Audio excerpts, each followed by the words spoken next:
हाय मेरे नौजवान ऊर्जावान हमारे देश के प्यारे प्यारे होनहारों। तो आज हम लोग क्लास 11th का इनऑर्गेनिक का चैप्टर एस ब्लॉक स्टार्ट करने वाले हैं। No doubt hydrogen S block एक क्लासिकल इनऑर्गेनिक केमिस्ट्री में आता है और so far as importance is concerned in a different competitive exam with respect to other chapters like coordination compound, DNF block and P block के तुलना में इसका importance थोड़ा सा कम है, लेकिन जो भी है तो चलिए हम लोग आगाज और शुरुआत करते हैं। इस ब्लॉक एलिमेंट जैसा आप पीरियोडिक टेबल में जानते हैं कि the elements classified into 4 block, S block, P block, D and F block. तो इस ब्लॉक में हम किसी एलिमेंट को कैसे क्लासिफाइड करते हैं, कैसे पुट करते हैं, कैसे रखते हैं। हम लोग इलेक्ट्रॉनिक कन्फिग्रेशन देखते हैं। किसी एलिमेंट का लास्ट इलेक्ट्रॉन यदि आउटरमोस्ट एस सब सेल में जाता है तो एस ब्लॉक, पी में तो पी ब्लॉक। तो हम लोग क्या लिखते हैं, जी हाँ, यहाँ हम यदि लिख दें कि यदि लास्ट इलेक्ट्रॉन्स इसमें last electrons इंटर्स in S orbitals, that's why हमने इसको एस ब्लॉक एलिमेंट्स कहते हैं।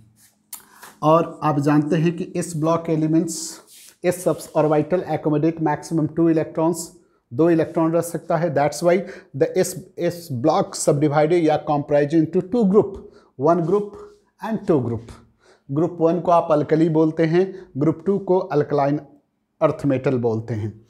वैसे ही पी ब्लॉक में भी आप देखेंगे P subshell can accommodate maximum 6 electron, that's why the number of और ग्रुप इन पी ब्लॉक वो आपको 6 मिलेगा। वैसे ही डी में अभी आप देखेंगे कितना ग्रुप मिलेगा, 10 ग्रुप मिलेगा। तो ये सब चीज़ तो है। तो देखिए यहाँ अभी जैसे एस ब्लॉक में आपने देखा कि एस ब्लॉक एलिमेंट सब डिवाइडेड इनटू या comprise into 2 group, 1 group is called alkali, 2 group is called alkaline. अब ये अल्कली में कौन कौन है, lithium, sodium, potassium, radium, caesium, francium. वैसे ही अल्कलाइन में कौन है, beryllium, magnesium, calcium, strontium, barium और रेडियम। तो ये एलिमेंट्स का जो नाम है अल्कली, इसको क्या बोलते हैं, इसको अल्कलाइन क्यों बोलते हैं, इसके कहने के पीछे कोई बहुत बड़ा साइंटिफिक रीज़न नहीं है। बस इसका रीज़न वैसे ही है जैसे आपका नाम पड़ा। आपका नाम यदि कुछ हो भी होगा तो ये नाम रखने के पीछे कोई बहुत बड़ा साइंटिफिक रीज़न तो होगा नहीं।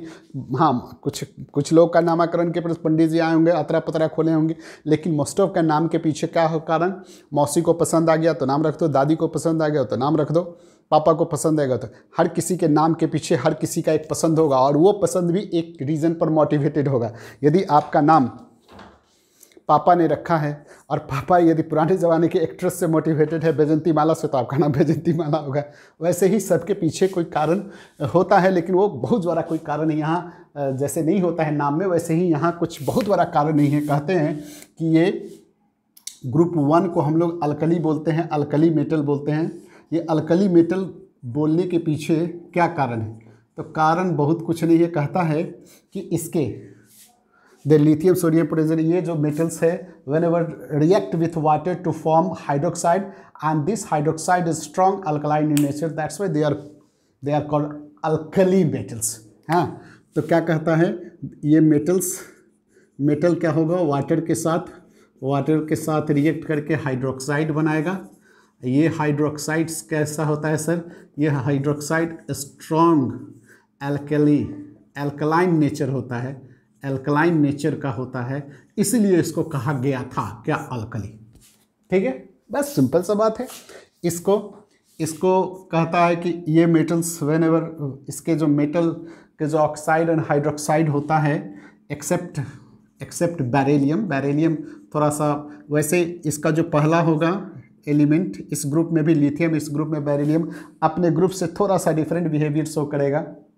लेकिन इसमें भी लिथियम भी डिफरेंट बिहेवियर शो करता है, लेकिन लिथियम थोड़ा सा ज़्यादा सिमिलर शो करता है और सब एलिमेंट, लेकिन बेरिलियम का थोड़ा सा बिहेवियर जो होता है ना, थोड़ा सा अलग। तो लिथियम का भी होता है अपने एलिमेंट से, अपने ग्रुप के एलिमेंट से, बेरिलियम का भी होता है, लेकिन थोड़ा सा बेरिलियम ज़्यादा डिफरेंस शो करता है। तो एक्सेप्ट बेरिलियम, जो rest of all the element है, उसके जो ऑक्साइड एंड हाइड्रोक्साइड्स है, ऑक्साइड्स एंड हाइड्रोक्साइड्स ये जो होता है स्ट्रॉन्ग अल्कलाइन नेचर का होता है, है ना, अल्कलाइन नेचर का होता है, इसलिए इसको अल्कलाइन अर्थ मेटल। अर्थ क्यों लगा, अर्थ क्यों लगा, तो अर्थ इसलिए लगा क्योंकि इसका भी हाइड्रोक्साइड अल्कली नेचर का होता है। तो इसमें अर्थ क्यों लगा, तो कहता है oxide hydroxides are strong alkaline nature and their metal oxides, और इसका जो मेटल ऑक्साइड्स होता है, metal oxides founded are found in earth crust, earth crust में ये पाया जाता है। What is this earth crust, कहता है the top rocky outer layer of earth is called crust. Top thin, पतला thin rocky outer layer of earth को हम लोग क्या बोलते हैं, क्रस्ट।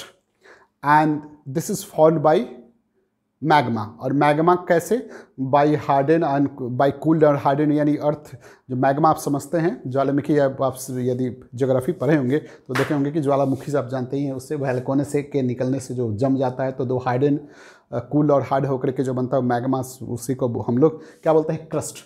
तो अर्थ क्रस्ट में जो आप देखेंगे तो उसमें ये मेटल ऑक्साइड किसका, ये सब कैल्शियम मैग्नीशियम इस सब का मेटल ऑक्साइड पाया जाता है, that's why they are called alkaline earth metal. चलिए अब जरा देखिए, ये जितना भी एलिमेंट है सबका जनरल इलेक्ट्रॉनिक कन्फिग्रेशन देखेंगे। इलेक्ट्रॉनिक कन्फिग्रेशन जो होता है, इन आउटर इलेक्ट्रॉनिक कन्फिग्रेशन देखेंगे, NS1 होगा। NS1 का मतलब आप देख रहे हैं लिथियम में 2S1 3S1 4S1 5S1 होगा। इसमें क्या होगा, इस सब में क्या होगा, NS2 होगा, यानी सब में देखिए 2S2 3S2 4S2 ऐसे, ये सेकेंड पीरियड वाले का 2, थर्ड पीरियड वाले, पीरियड तो आप जानते हैं ऐसे जाते हैं, ग्रुप ऐसे जाते हैं, तो ऐसा होगा। अब जरा देखिए, so far as their abundance is concerned, तो इसमें अल्कली मेटल्स में जो सोडियम और पोटेशियम होता है भैया, सोडियम एंड पोटेशियम, ये मोर एबंडेंस है इसका, एबंडेंस अर्थ में आप इसको जहाँ भी खोजिएगा, है ना, ढेर के ढेर मिल जाएगा। लेकिन लिथियम, बेरियम और लिथियम रेवेडियम और सीजियम, इसका लोअर एबंडेंस है, यानी कम मिलता है। अब जहाँ तक ये फ्रेंशियम का सवाल है, तो ये रेडियो एक्टिव होता है भैया, रेडियो एक्टिव भी है। रेडियो एक्टिव जानते ही हैं, ये substance which spontaneously emits alpha beta gamma rays, और ये रेडियो एक्टिव तो हैं ही, साथ साथ देखिए कहते हैं कि इसका जो लाइफ होता है, जो सबसे मोस्ट लॉन्ग लाइफ आइसोटॉप्स है इसका, है ना, मोस्ट लॉन्ग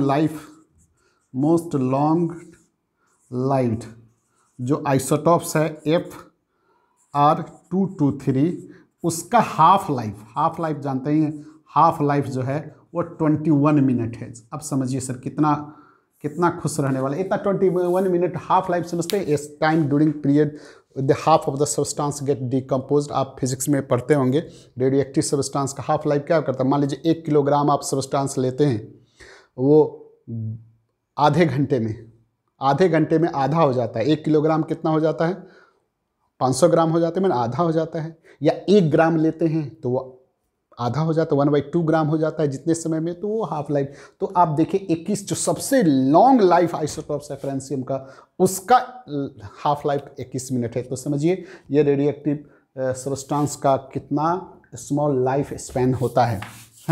तो ये आप देख लिए इसमें। अब जहाँ इस साइड में आप देखिएगा तो कहता है ये कैल्शियम और मैग्नीशियम का जो है ये फिर मोर एबंडेंस वाला एलिमेंट है among the alkaline earth metals. जहाँ तक अर्थ क्रस्ट में इसके एबंडेंस का सवाल है तो calcium is fifth and magnesium sixth most abundant element है इन अर्थ क्रस्ट में। अर्थ क्रस्ट में किसके आधार पर इतने फिफ्थ और sixth most abundant element in earth crust by wait के हिसाब से में जितना भी एलिमेंट है उस वेट के हिसाब से कैल्शियम फिफ्थ और मैग्नीशियम सिक्स्थ उसका अकरेंस है। तो आप क्या करेंगे, आप और सब भी एलिमेंट्स का अब ये 5th 6th आप उतना याद करने की जरूरत नहीं। अब ज़रा देखिए, अब रही बात यहाँ जो ये है स्ट्रोंशियम और बेरियम, स्ट्रोंशियम और बेरियम जो है, स्ट्रोंशियम और बेरियम ये इसका लेस एबंडेंस है, लेस एबंडेंस है। ये बेरियम जो है ये रेयर, रेयर इन नेचर, बहुत कम मिलता है। हाँ, लेकिन ये रेडियम जो है, रेडियम ये तो रेयरेस्ट है, रेयरेस्ट है, रेयरेस्ट एलिमेंट। कहता है कि अर्थ क्रस्ट में इग्नियस रॉक, रॉक का जो डिफरेंट टाइप्स है वो इग्नियस रॉक में ये जनरली मिलता है। और उसमें आप इग्नियस रॉक में यदि आप इसको ढूंढेंगे, इग्नियस रॉक, तो इसमें इसका 10⁻⁻10%, बताइए 10⁻⁻10% इसका ऑकरेंस है इन अर्थ क्रस्ट में। इग्नियस रॉक में जो इसका ऑकरेंस है टोटल का 10⁻⁻10%, माइनस पावर माइनस लगा दीजिए, -10% of total weight, total weight का। तो आप समझ सकते हैं कि ये इसका कितना कम ऑकरेंस है। तो this is the normal things about this. तो चलिए इसको लिखते हैं, तो आगे हम लोग इसके बारे में आगे देखते हैं कि कैसे इसी तरह से आप कर सकते हैं। चलिए इसको लिख लिए, मिटा दें। तो देखिए कहता है, जब आप देखते होंगे कि घर में जो पहला आपके पेरेंट्स, मतलब आप भाई में यदि बड़े होंगे तो वो क्या होगा, या बहन में बड़ी होंगी तो या तो बहुत बिगड़ जाता है या सुधर जाता है ना। बिगड़ इसलिए क्योंकि दुलड़ुआ होता है, ठीक है। वैसे ही यहाँ कुछ है दुलड़ुआ, अब बहुत सारा इसका मतलब है। अब डिस्क्राइब करने लगेगा तो फिर ये समय आपका इससे उधर, उसमें पढ़ाई का वाला उधर। कहने का मतलब है इस ग्रुप में देखिए पहला लिथियम है, इस ग्रुप में देखिए बेरिलियम, वो थोड़ा दुलड़ुआ हो जाता है। मतलब ये दोनों एलिमेंट्स का प्रॉपर्टीज, ये सब rest of elements of their group, the properties of first element lithium in group A, group 1 and beryllium in group 2 is slightly different from rest of other element। ये दो एलिमेंट का properties थोड़ा सा अलग हो जाता है, ठीक है। अलग क्यों होता है तो वो भी एक कारण है, ठीक है। दुलड़ुआ वाला बात वहाँ नहीं है, उसका कुछ साइज है, कुछ आयनाइजेशन एनर्जी है, इसमें non availability of D orbitals है, ऐसा। तो उसका हम लोग क्या कारण है वो हम लोग बाद में डिस्कस करेंगे। अभी कहता है कि ये अलग प्रॉपर्टीज हो जाता है। तो आप यहाँ एक लाइन लिख सकते हैं कि लिथियम एंड बेरिलियम जो होगा, जिस पर हम लोग अलग से चर्चा भी करेंगे, ये एनोमोलस प्रॉपर्टी शो करता है, बिहेवियर शो करता है, बिहेवियर शो करता है, यानी इसका पिक्यूलियर प्रॉपर्टीज यह शो करता है, ठीक है। और एक चीज़ और इसमें है कि ये दो एलिमेंट लिथियम और बेरिलियम क्या करता है कि the properties of lithium resembles with diagonal element of next group, diagonal element of next group. जैसे लिथियम का डायगोनल एलिमेंट क्या है, मैग्नीशियम, और बेरिलियम का देखेंगे तो एल्युमिनियम। देखिएगा ये अलग ग्रुप, ये डायगोनल एलिमेंट्स है। ये देखिए ये यहाँ इसका लिथियम का, देखिए ऐसे लिथियम का मैग्नीशियम और यहाँ एल्युमिनियम ऐसे। ये ग्रुप 3 का है, ये ग्रुप 3 का देखिए इससे प्रॉपर्टी शो करता है। ये अलग बात है कि ये इस रिलेशन को, ये प्रॉपर्टी जो शो करता है, जनरल प्रॉपर्टीज़ क्या होता है अपने ग्रुप के एलिमेंट्स के साथ शो करता है। लेकिन हाँ, ये प्रॉपर्टीज़ इसके और इसके सेकेंड, और ये किस पीरियड का है, सेकेंड पीरियड का है, और ये थर्ड पीरियड का है। the elements of second period resembles their properties with diagonal element of the elements of third period, and this types of relation is called diagonal relationship, and diagonal relationship का कारण है similarities in atomic ionic size में similarities के कारण, या charge radius का ratio में similarities के कारण ये प्रॉपर्टीज ऐसा शो करता है, डायगोनल रिलेशनशिप शो करता है। लेकिन याद रखिएगा कि ये जो सिमिलरिटीज प्रॉपर्टीज है अपने ग्रुप के एलिमेंट के जो प्रॉपर्टीज में सिमिलरिटी हो उतना सिमिलर प्रॉपर्टी शो नहीं करता है, ठीक है, लेकिन करता है। हाँ, एक ये बात होगी, और दूसरी ये बात है कि ये रिलेशन फिर सेकेंड और थर्ड एलिमेंट के साथ है, सेकेंड और थर्ड पीरियड के एलिमेंट के साथ है, और किसी के साथ ऐसा नहीं है। तो एक ये बात आप ध्यान में रखेंगे। दूसरी बात भी आप ध्यान में रखेंगे, the monovalent ion of the alkali metals and divalent ion of the alkaline earth metals founded in large proportion in biological fluids. और जैसे Na+, K+, Mg2+, Ca2+, ये हमारे लार्ज प्रोपोर्शन में हमारे बायोलॉजिकल फ्लूइड्स में पाया जाता है। और आप देखते होंगे कि नर्व इम्पल्स ये सब में आपका सोडियम और पोटेशियम ये सब का यूज होता है ना, कंसंट्रेशन बढ़ जाता है तो नर्व कैसे फ्लो करता है, बायोलॉजी में देखते होंगे इसका यूज होता है, ठीक है सर, बायोलॉजिकल फंक्शन में, यानी बायोलॉजिकल फंक्शन में इस सब का ये आयन का यूज है। तो अब हम लोग करेंगे क्या कि पर्टिकुलरली हम लोग ग्रुप वाइज सबका स्टडी करेंगे, ठीक है। तो चलिए अब इसको कॉपी कीजिए, देन हम स्टार्ट करेंगे ग्रुप 1 अल्कली मेटल्स। कॉपी कर लीजिए, 1 मिनट। तो चलिए हम इसको क्या करते हैं, ऐसे मिटाते हैं और मिटा देते हैं इसको। Alkali metals, alkali metal,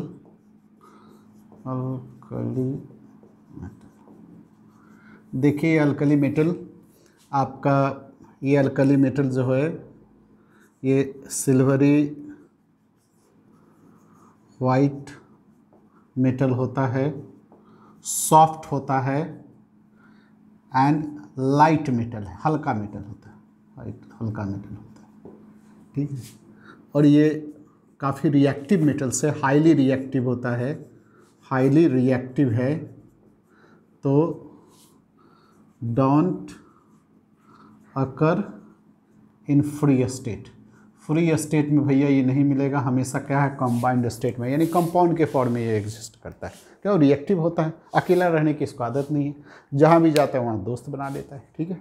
that's why ये जब भी रहेगा तो पेयर में रहेगा, पेयर का मतलब है कंपाउंड्स के फॉर्म में रहेगा। तो पहला इसका हम लोग यदि जनरल प्रॉपर्टीज़ की बात करें तो इलेक्ट्रॉनिक कन्फिग्रेशन यदि आप देखिए तो इलेक्ट्रॉनिक कन्फिग्रेशन आपको पता है क्या, जब हम इसका इलेक्ट्रॉनिक कन्फिग्रेशन लिखते हैं, लिथियम का यदि आप लिखते हैं कितना 3, सोडियम का यदि आप लिखे 11, पोटेशियम 19,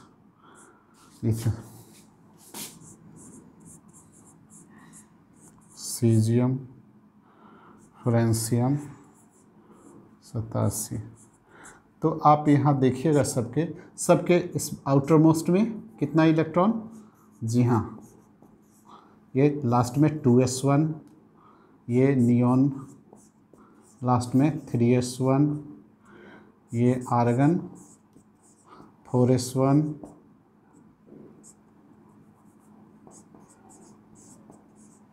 5s1, 6s1 और रेडॉन 7s1। तो लास्ट में इसका कितना इलेक्ट्रॉन होता है ना, 1 इलेक्ट्रॉन होता है। And this 1 electrons are loosely held by nucleus, you are loosely attracted by nucleus, and that's why ये इलेक्ट्रॉन ईजिली ये क्या कर सकता है, डोनेट कर देता है to form monovalent ion.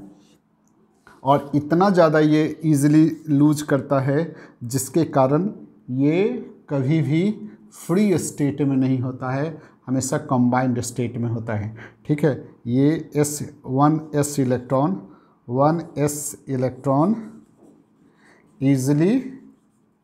easily loses to form monovalent ion। चलिए दूसरा बात इसमें है सर इसका एटॉमिक साइज या आयोनिक साइज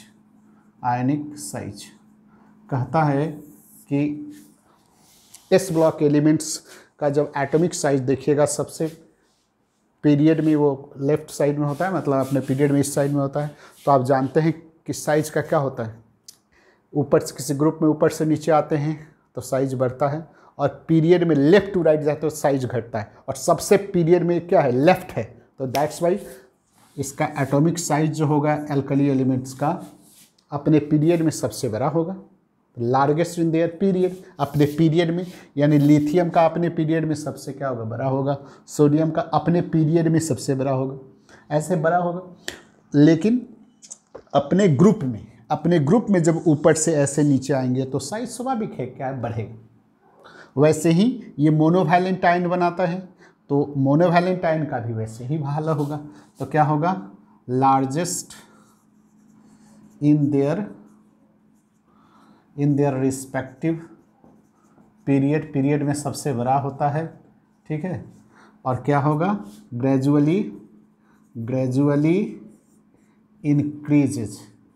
इंक्रीजेज फ्रॉम हम Li टू CS।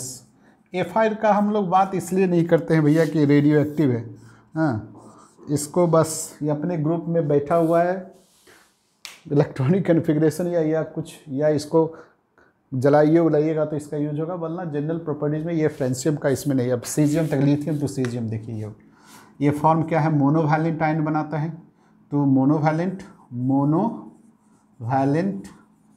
आयन मतलब M+ आयन बनाता है, तो M+ आयन का भी यही होगा क्या, Li+ से क्या होगा, CS+, ये क्या होगा, ग्रेजुअली इंक्रीज करता है, ठीक है। तो इसमें भी कोई बहुत बड़ी बात ऐसा कुछ नहीं है। क्या बताएं आपने कि अपने पीरियड में सबसे बहुत कॉमन बात है, आप पीरियोडिक टेबल समझ रहे, इसलिए ज़्यादा इसमें समय देने की जरूरत नहीं। अपने पीरियड में सबसे बड़ा क्यों, अब जानते ही हैं, और ग्रुप में ऊपर से नीचे बढ़ता है, क्लियर। आयन का भी वही हो जाएगा, जब मेटल का वैसे है तो आयन का भी वैसे। अब आ जाइए आयनाइजेशन एनर्जी, आयनाइजेशन इंथैल्पी क्या होगा सर, साइज बड़ा है, आप जानते हैं आयनाइजेशन एनर्जी का क्या होता है, एटॉमिक साइज के साथ क्या इन्वर्सरी रिलेशन होता है, तो साइज बड़ा होगा तो क्या होगा, लोएस्ट। जब ये साइज सबसे बड़ा होगा तो आयनाइजेशन एनर्जी सबसे कम होगा, तो लोएस्ट इन देयर पीरियड, अपने पीरियड में, जैसे अपने पीरियड में जनरली अपने पीरियड में लिथियम का सबसे कम होगा, सोडियम का अपने पीरियड में, यहाँ जितना भी एलिमेंट होगा पीरियड वाइज हम देखिएगा, तो lowest in their respective period generally, हाँ। और ये क्या होगा, ग्रेजुअली डिक्रीजेज, और ऊपर से नीचे साइज क्या होता है, ऊपर से नीचे साइज बढ़ता है, तो IE1 ग्रेजुअली डिक्रीजेज कहाँ से, Li टू CS, Li से CS जाएंगे तो ग्रेजुअली ये आयनाइजेशन एनर्जी घटता है। आयनाइजेशन एनर्जी घटने के पीछे सीधा सा कारण है कि जब भी हम ऊपर से नीचे यदि आते हैं, यहाँ से आते हैं, तो देखिएगा कि देखिए इसमें ऐसे है, न्यूक्लियस है, यहाँ 2 पीरियड है, ये न्यूक्लियस है, यहाँ देखिए ऐसे पीरियड हो गया, ये न्यूक्लियस है, यहाँ पीरियड का संख्या देख रहे हैं ऐसे बढ़ गया, ऐसे ये सेल का संख्या बढ़ जा रहा है, ऊपर से नीचे, इसलिए साइज बढ़ता जा रहा है, देख रहे हैं ऊपर से नीचे तो साइज बढ़ता है। तो नो डाउट आप जानते हैं कि न्यूक्लियर चार्ज भी बढ़ता है ऊपर से नीचे आने पर, देख रहे हैं प्रोटॉन का संख्या भी बढ़ता है, अट्रैक्शन फोर्स बढ़ता है, लेकिन सेल नंबर बढ़ जाने से न्यूक्लियर चार्ज का प्रभाव आउटवेट हो जाता है, नलिफाइड हो जाता है। क्यों? क्योंकि एटॉमिक नंबर बढ़ने से इनर सेल में इलेक्ट्रॉन का संख्या भी बढ़ता है, यानी डिस्टर्बेंस भी बढ़ता है, ठीक है, और अट्रैक्ट करने वाला दूर चला जाता है सेल नंबर बढ़ जाने से, इसलिए निकालना क्या हो जाता है, आसान हो जाता है। फिर से सुन लीजिए, जो ऊपर से नीचे आते हैं तो जिसको निकालना है वो इलेक्ट्रॉन दूर सेल में चला, जिस इसमें दूसरा में था, इसमें तीसरा में चला गया, इसमें मान लीजिए चौथा में चला गया, इसमें पांचवा में चला गया, तो जिसको खींचना है वो आउटर सेल उसका बड़ा हो गया, खींचने वाला प्रोटॉन का संख्या बढ़ा तो डिस्टर्ब करने वाला इनर सेल में इलेक्ट्रॉन भी बढ़ा, ठीक है। खींचने वाला बढ़ा तो डिस्टर्ब करने वाला इनर सेल में भी बढ़ा, और जिसको खींचना है वो दूर चला गया, सेल बढ़ गया, दैट्स वाई अननेसेसरी एनर्जी क्या होगा, घट जाएगा। तो यही बात है, तो अननेसेसरी एनर्जी घट जाता है। तो चलिए इसको आप कॉपी कीजिए, तो कॉपी कर लीजिए, इसको मिटाते हैं हम। अब हम लोग देखते हैं बेटा, चौथा मेरा है हाइड्रेशन एंथैल्पी। हाइड्रेशन एंथैल्पी देखिए,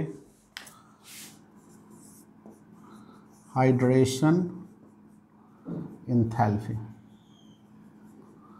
so far as hydration enthalpy is concern, सबसे ज़्यादा Li प्लस का, देन Na प्लस का, देन K प्लस का, then Rb plus and then Cs plus.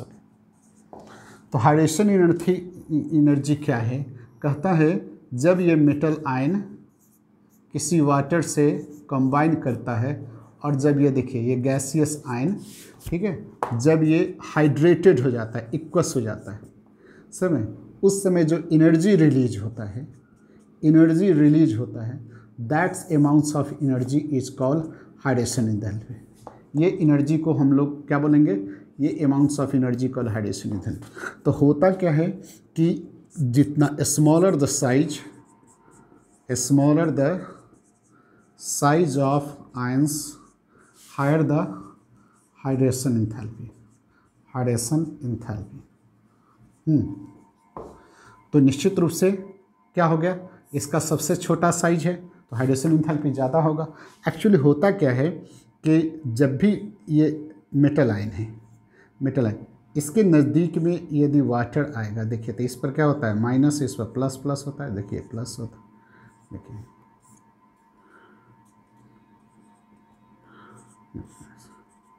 और भी आप बना सकते हैं इसमें, देखिए हम प्लस प्लस है, देखिए तो ये देखिए ये अट्रैक्शन फोर्स, ये देखिए, ठीक है, ये जो गैसियस मेटल आयन है ये वाटर से अट्रैक्ट होकर के गेट हाइड्रेटेड हो गया। ये गैसियस आयन देखिए, ये जो M था, ये Li प्लस गैसियस फॉर्म में, ये H2O से देखिए OH, देखिए इससे सो मेनी H प्लस, देखिए ये H2O हो गया। तो ये मेटल आयन इस वाटर से, ये गैसियस आयन वाटर से कंबाइन होकर क्या हाइड्रेटेड हो गया, ये जिसको हम ये बता रहे हैं M इक्वस हो गया। तो जितना ही ये स्मॉल साइज होगा उसमें positive field, positive electric field उतना ही कॉम्पैक्ट होगा, वो उतना ही वो वाटर के O माइनस को क्या करेगा, स्ट्रांगली अट्रैक्ट करेगा। और आप जानते हो जब भी कोई बॉन्ड बनता है तो एनर्जी रिलीज होता है, that's why the smaller Li plus strongly attract the negative charge O minus of water and held together by a strong electrostatic force of attraction. And due to a strong electrostatic force of attraction, a large amounts of energy releases in a comparison to other metal ion which have slightly larger size than that of the Li plus. तो इसमें जो energy release होगा Li plus में वो ज़्यादा होगा बनिस्बत इस सब के, क्योंकि यहाँ मेटल आयन का साइज छोटा है, ठीक है। तो large amounts of energy release होगा, मतलब हाइड्रेशन एंथैल्पी ज़्यादा होगा। तो इस हाइड्रेशन एंथैल्पी ज़्यादा होने के कारण यही एक कारण है कि जितना भी आपका लिथियम का Li प्लस का जो सॉल्ट है, ठीक है, यानी lithium salts are generally founded in hydrated form,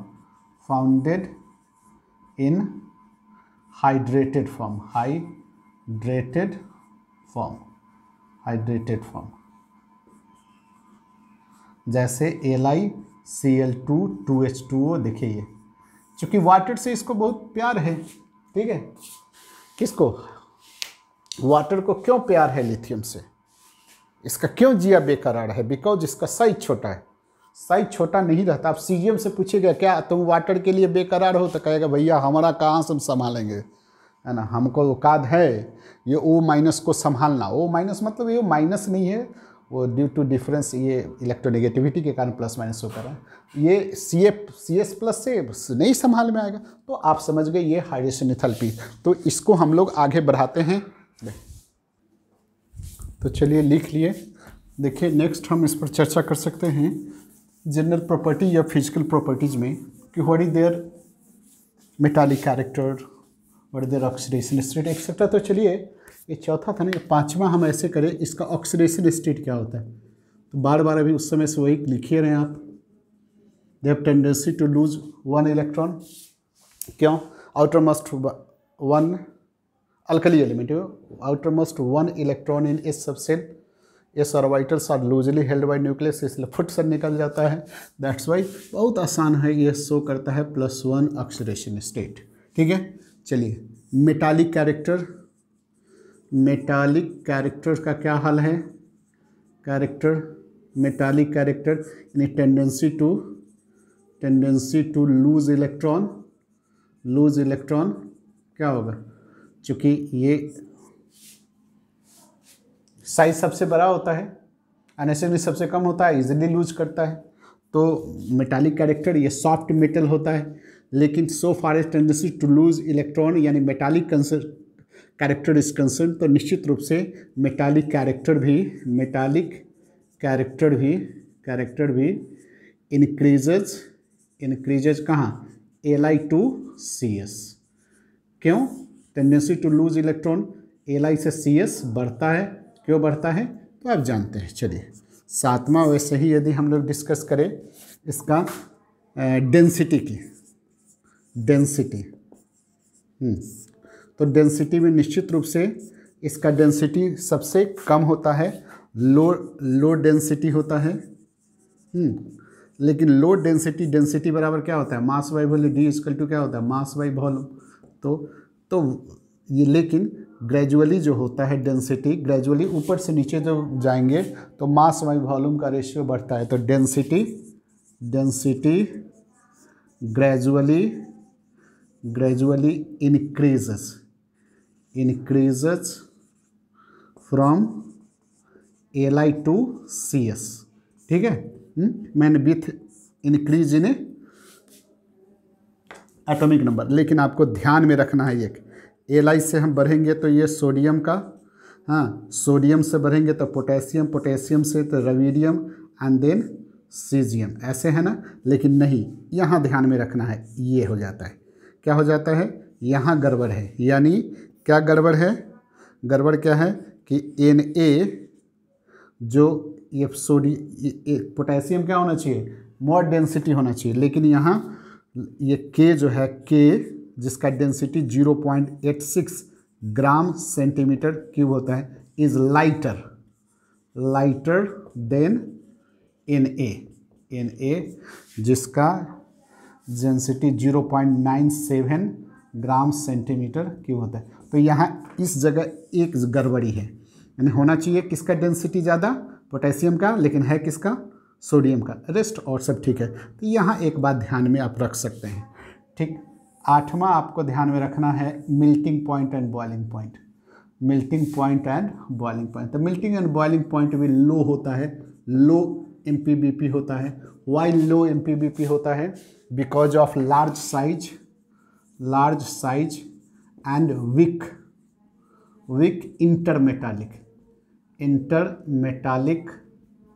इंटरमेटालिक bond. जो मेटल के बीच में जो बॉन्ड होता है, बड़ा साइज होने के कारण, चूँकि ये अपने पीरियड में क्या होता है? सबसे बड़ा होता है। बड़ा साइज होने के कारण वो MPBP इसका क्या होगा? कम होगा। चूँकि साइज बड़ा होता है, तो साइज बड़ा होने के कारण अपने मेटल के बीच में, देखिए इसमें बहुत ज़्यादा कुछ नहीं, साइज बड़ा होगा तो खुद का क्या होगा? खुद एक मेटल का दूसरे मेटल के साथ जो बॉन्ड बनता है, जिसको मेटालिक बॉन्ड बोलते हैं, वो कैसे बनता है आप जानते ही हैं। एक मेटल अपना इलेक्ट्रॉन लूज करता है, वैलेंस इलेक्ट्रॉन, और वो इलेक्ट्रॉन से दूसरा मेटल आयन अट्रैक्ट, यानी मेटालिक बॉन्ड आप पीरियोडिक टेबल में जा करके देखेंगे, वहाँ मेटालिक बॉन्ड किसको कहते हैं? मेटालिक रेडियस में आप पढ़ेंगे। तो वो साइज बड़ा होने के कारण मेटालिक बॉन्ड आपका यहाँ वीक बनता है। ठीक है, चूँकि आप मेटल बॉन्ड में देखें कि ऐसे होता है, ये देखिए, ये ऐसे, ये कहाँ से है? वैलेंस इलेक्ट्रॉन है। ये कहाँ से है? वैलेंस इलेक्ट्रॉन के कारण लूज, यही मेटालिक बॉन्ड ये हाफ कर देते हैं मेटालिक रेडियस। तो ये जो साइज बड़ा होने के कारण, ये साइज बड़ा होने के कारण जो अट्रैक्शन होता है, ये मेस है ना, ये जो अट्रैक्शन फोर्स बनता है ये वीक बनता है, यहाँ वीक बनता है, ये साइज बड़ा हो, लार्ज साइज के कारण, लार्ज साइज के कारण। तो इसके कारण एमपीबीपी इसका क्या होगा, कम होगा। ठीक है, फिर देखिए हाँ एक चीज़ और हो गया, लेकिन जब ऊपर से नीचे आएंगे तो एमपीबीपी निश्चित रूप से क्या होगा, और ऊपर से नीचे आएंगे तो और क्या होगा, ये और साइज बढ़ता चला जाता है, और साइज बढ़ता चला जाएगा। ठीक है, तो और बढ़ता चला गया तो एमपीबीपी और घटता चला जाएगा। डेंसिटी में देखिए ऊपर से नीचे आते हैं तो बढ़ता है तो एम बाई मास का रेशियो बढ़ता है, इसलिए बढ़ता है। एक जगह पर बात है तो ध्यान में रखेंगे, लेकिन वहाँ कारण दूसरा एमपीबीपी। एमपीबीपी में क्या है कि साइज बढ़ेगा तो मेटल के बीच में अट्रैक्शन फोर्स कैसे होता है, तो बीच में इलेक्ट्रॉन के कारण होता है। जो भी हो आप मेटालिक देखिए, तो इस साइज बड़ा होगा, साइज बड़ा होने के कारण द इंटर मेटालिक बॉन्ड जो होता है ना, एक मेटल का दूसरे मेटल के, वो वीक होगा, तो ये एमपीबीपी कम होगा। और वो इंटर मेटालिक बॉन्ड ऊपर से नीचे क्या होगा, ग्रेजुअली डिक्रीज करेगा, ग्रेजुअली डिक्रीज करता है, इंक्रीज साइज, तो एमपीबीपी भी क्या होगा, ग्रेजुअली डिक्रीजेस कहाँ से, Li to Cs, Li to Cs बढ़ेंगे तो आपका क्या होगा, एमपीबीपी भी क्या होगा, घटेगा। ठीक है सर। तो एमपीबीपी हो गया। अब हम लोग इस पर लास्ट हम लोग चर्चा करेंगे कि चलिए एक और यहाँ हम लोग देख फोटो इलेक्ट्रिक इफेक्ट देखिए, except lithium the alkali metal mainly used in a photoelectric experiment due to low ionisation energy. Low ionisation energy के कारण हम लोग एक्सेप्ट लिथियम के कारण most of the alkali metal use, हम लोग तो सीजियम का ज़्यादातर पोटेशियम सीजियम का ही यूज करते हैं, यानी जितना ही आयनाइजेशन एनर्जी कम होगा उतना ही क्या होगा, फोटो इलेक्ट्रिक इफेक्ट वो अच्छे से शो करेगा। जानते ही फोटो इलेक्ट्रिक इफेक्ट क्या है, आप पढ़वे किए हैं फोटो इलेक्ट्रिक इफेक्ट क्या है। आप एक फोटो सेल लेते हैं, बस आप जानते हैं, फिर फोटो सेल लेते हैं। देखिए ये फोटो सेल, यहाँ एक मेटल प्लेट लेते थे, ये मेटल प्लेट लेते थे। इस मेटल प्लेट पर लाइट टकराता था, ऐसे लाइट टकराता था तो इसके सरफेस से इलेक्ट्रॉन ऐसे निकलता था। ठीक है, तो ये क्या होता था, ये लाइट जब इससे टकराता था तो इस मेटल के आउटर मोस्ट इलेक्ट्रॉन को नॉकआउट करता था और कहता था निकल जाओ, ये निकल जाता था। तो ये निकलने के लिए क्या होना चाहिए, ये तो ठीक है, ये मजबूत, लाइट का फ्रिक्वेंसी मजबूत होना चाहिए, साथ साथ ये जो है इलेक्ट्रॉन वो भी तो लूजली जितना हेल्ड होगा उतना आसानी से निकलेगा, बहुत आसान है। तो मतलब जितना ही इस मेटल में प्रेजेंट इलेक्ट्रॉन का आयनाइजेशन एनर्जी कम होगा वो उतना ही इजीली निकलेगा। ये मजबूत तो चाहिए, निकालने वाला मजबूत हो, ये तो ज़रूरी है, साथ साथ निकलने वाला जितना कमज़ोर हो उतना अच्छा। कमज़ोर का मतलब कि आसानी से निकाल दे। तो this is the reason that's why alkali metal is used in a photo electric effect. आप फोटो इलेक्ट्रिक इफेक्ट का डिटेल्स में आप जानते हैं, यहाँ अब उसका समय बर्बाद करने की जरूरत नहीं, आप एटॉमिक स्ट्रक्चर में जस्ट पढ़ें। तो और लास्ट हमारा जो जनरल प्रॉपर्टीज है और इसको आप ध्यान में रख सकते हैं वो है flame test, colour in flame test. यानी हम जब किसी मेटल सॉल्ट को और मेटल सॉल्ट या उसके मेटल्स को या उसके सॉल्ट में मेनली क्लोराइड को हम फ्लेम पर लेते हैं। ये फ्लेम पर ऐसे लेंगे, ऐसे फ्लेम पर लेंगे, ऐसे ये फ्लेम है, मान लीजिए ये फ्लेम है, और इस पर आप किसी, ये देखिए इस पर रख करके आप गर्म करेंगे तो एक कलर इम्पैक्ट करता, कलर निकालता है, कलर शो करता है। ठीक है, ये सॉल्ट, तो वो कलर क्या होता है, सो देखिए ये कलर लिथियम है, ये आपका फिर सोडियम, पोटेशियम, रुबिडियम, सीजियम, ये कहता है क्रिम्सन रेड, ये येलो, ये पेल वायलेट, ये रेड वायलेट, ये ब्लू कलर का शो करता है। तो ये कलर का क्या मतलब है सर, जब इस पर गर्म करते हैं आप, किसी सॉल्ट को या किसी मेटल को, तो होता क्या है कि उसके एटम में, ये देखिए ये उसके एटम में जो इलेक्ट्रॉन्स है, ये सिंगल इलेक्ट्रॉन्स है, ये हम मान लीजिए किसका, दूसरा, ये हम लिथियम का ही बनाएं, ये जो इलेक्ट्रॉन्स है ये गर्म करने पर ये इसको बाहर से एनर्जी मिलता है, गर्म करने पर एनर्जी लेता है, एनर्जी लेके ये एक्साइटेड होकर के ऊपर चला आता है, ये इलेक्ट्रॉन जंप करके यहाँ चला आता है, ठीक है। और इतना एनर्जी इसको मिल नहीं रहा है कि ये बाहर चला जाए, तो this excited electron again return back to their ground state by one or more jump and during this it emits energy. उस समय ये क्या करता है, एनर्जी इमिट्स करता है, एनर्जी इमिट्स करता है, यानी आप जानते हैं E इक्वल टू SC/लैम्डा, यानी एनर्जी, फिक्स एनर्जी इमिट्स करता है, मतलब फिक्स वेवलेंथ निकालता है, फिक्स्ड वेवलेंथ निकलता है, ठीक है। और जिस कलर का वेवलेंथ वो निकालता है वही ये कलर्स फिल्म टेस्ट में वो शो करता है, ठीक है।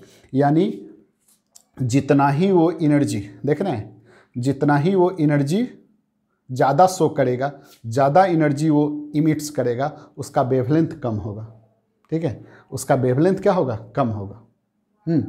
तो आप इस आधार पर वेवलेंथ कम होगा वो आप जानते हैं, और वो वेवलेंथ जिस विजिबल रीजन के जौन सा वेवलेंथ का वो एनर्जी शो करेगा वही वेवलेंथ का यहाँ कलर शो होता है। तो this is the reason of colour in flame test. और ऐसा भी हो सकता है, जैसे हम लोग देखेंगे अल्कलाइन में देखेंगे बेरिलियम कलर शो नहीं करता इन फ्लेम टेस्ट, मतलब जब हम किसी फ्लेम पर उसको रखते हैं तो उस फ्लेम में इतना एनर्जी नहीं है कि उसके इलेक्ट्रॉन को एक्साइट करके एक्साइटेड स्टेट में भेजे, तो वो कलर शो नहीं करेगा, ठीक है। अब जो जितना, मतलब जितना वो एनर्जी लेकर के जितना ही वो ऊपर चला जाएगा, जितना ही वो एनर्जी ज़्यादा निकालेगा, उतना ही उसका वेवलेंथ कम होगा, जो भी होगा। लेकिन जो वेवलेंथ होगा कौन सा, विजिबल रेंज के जिस कलर का वेवलेंथ होगा वो कलर यहाँ शो करेगा। तो this is the general and physical properties of alkaline metal. तो आज की मुलाकात को हम लोग क्या करेंगे सर, यही रखेंगे, और ताकि हम लोग क्या करें कि हम अपनी मुलाकात को यहीं समाप्त करेंगे, क्योंकि वीडियो फिर लंबा हो जाएगा। तो हम लोग क्या करेंगे, नेक्स्ट वीडियो में केमिकल प्रॉपर्टीज की चर्चा करेंगे। तब तक के लिए क्या करते हैं हम लोग, बिल्कुल हाय और बाय करते हुए जय हिंद जय भारत, मिलते हैं।